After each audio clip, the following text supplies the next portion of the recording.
Appreciate you joining me once again. We're going to be thinking again about Abraham offering Isaac. The hymn that we're going to consider today is a hymn that I didn't know. It is the hymn, O Love That Will Not Let Me Go. O love that will not let me go, I rest my weary soul in thee. I give thee back the life I owe, that in thine ocean depths its flow may richer, fuller be. I'd like to look at the third and the fourth verses. Again, we're going to be considering Abraham and Isaac. And what we're going to be doing is looking in Hebrews where it talks about the account, because in Hebrews it talks about what Abraham was concluding. We'll read it here in a second, but he was concluding that God would raise him from the dead. So let's look at the third and the fourth verses in the hymn. O joy that seekest me through pain, I cannot close my heart to thee. I trace the rainbow through the rain, and feel the promise is not vain, that morn shall tearless be. O cross that liftest up my head, I dare not ask to hide from thee. I lay in dust life's glory dead, and from the ground there blossoms red, life that shall endless be. O love that will not let me go. So as we think about Abraham and what Abraham was called to do, we looked at it yesterday as God's testing Abraham. Take now your son, your only son Isaac, go to the land of Moriah, offer him there as a burnt offering. And he's going to go and he's going to obey. He's going to go in faith. And thus, Abraham was justified. Rises early in the morning and saddles his donkey. A little bit further down, he stretches out his hand. And as we looked at it yesterday, how could Abraham do such a thing? How could he do such a thing? And it's a test. It's a test for Abraham. What would Abraham give to the Lord? You know, when he comes back from rescuing Lot and the king of Sodom comes out, but also Melchizedek comes out, and he gave him a tithe. Gave him a tithe. Top of the heap, I believe, is literally what it means. Top of the heap. Don't you know that Abraham would have been willing to give him, Abraham would gladly have given himself instead of his son. His son is what? His only begotten, his beloved son. That's the test. That's the test.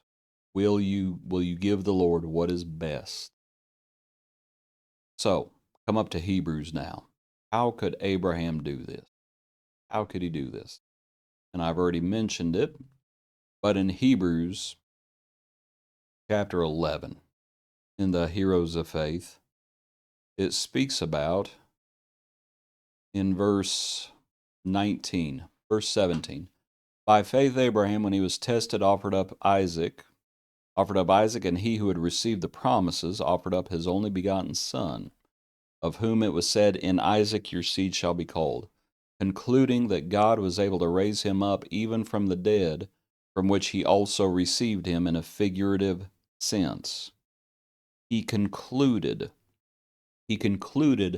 based on the Lord's promise. What was the Lord's promise? In Isaac your seed shall be called. Well, Isaac had not had any children yet. He was too young to have children. So, of course, if the seed is going to come, the only way the seed can come, if I offer my child, is if God raises him from the dead. And that's what Abraham was concluding. He was concluding it. And we think about the passage and the hymn. and we think about the resurrection. And even though to consider how Abraham could have done this, let's ask the question: how what gave him the faith? And yes, you have God's promise, but also I would suggest, well, Abraham had seen a sort of resurrection before. And what I mean is verse 12.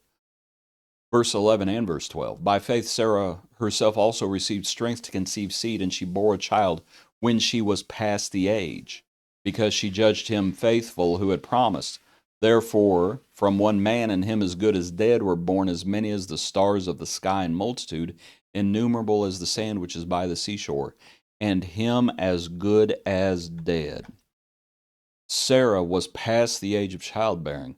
Abraham, him as good as dead. So that's what I mean when I say, how could Abraham have had faith in the resurrection? He concluded based on the commandment, or based on the promise, I should say. In your seed, let